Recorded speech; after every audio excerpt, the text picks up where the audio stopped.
Welcome to the Lost Tartarian manuscripts. What you're about to see isn't just ancient text. It's powerful knowledge long hidden and now ready to be revealed. These manuscripts contain the deepest secrets the Tartarians used to master their thoughts, emotions, and energy, and ultimately reality itself teaching us how to do the same. Each symbol and word on these pages was crafted by minds that understood the deeper forces of life, the power of air, water, earth, and fire. Our team has translated these manuscripts so that for the first time this knowledge can be shared with the world. Over the next 100 parts, you'll learn step-by-step methods to harness your mind, control your emotions, and tap into the forces that shape reality. This knowledge is not just ancient, it's practical, powerful, and ready for you to use. So let's begin. To the Tartarians, thought was more than a function of the mind. It was a force, a principle, a presence with its own essence and substance. Thought was not something that happened within, it was something that happened through. Like air, thought is unseen, but it fills, it moves, it expands. And yet, it obeys laws deeper than the visible, carrying frequencies beyond sound and color, currents that touch and alter all things. The first key to understanding thought as the Tartarians did is this: thought is alive.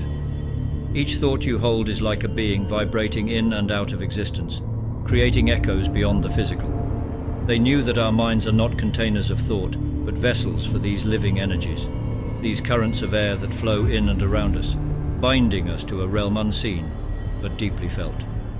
To shape thought was to engage in something holy, something resonant with the fabric of existence itself. In their teachings, the Tartarians didn't aim to control thought in the way we might think of control.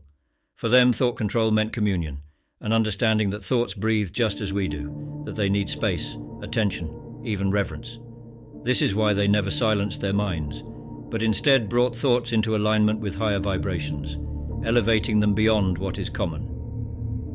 The first principle they practiced is thought as breath.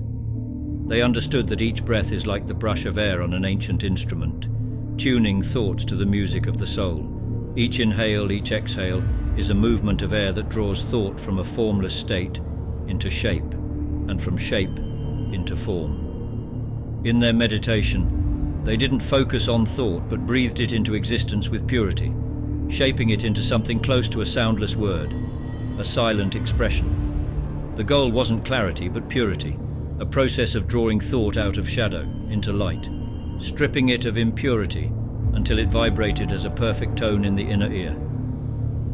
The second principle is thought as element. Thoughts weren't viewed as disconnected or singular, but as interwoven with the elements. They knew each thought was linked to all things, like strands of energy binding each moment to the next.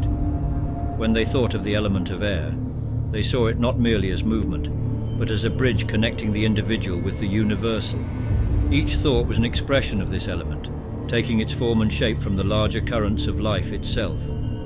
In thinking, they merged with the air of the universe, allowing their minds to drift and settle like clouds, taking shape across an endless sky.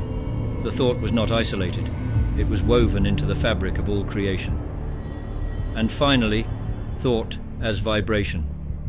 The Tartarians practiced a form of mental resonance, understanding that each thought vibrates not only within the mind but reverberates outward, connecting with other vibrations across time and space.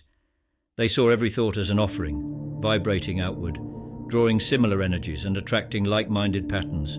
This was the ultimate alignment, to bring thought into resonance with what is beyond comprehension, an invitation for thought to transcend into its own pure state of being. They understood that every thought echoes beyond, stirring the very air of reality.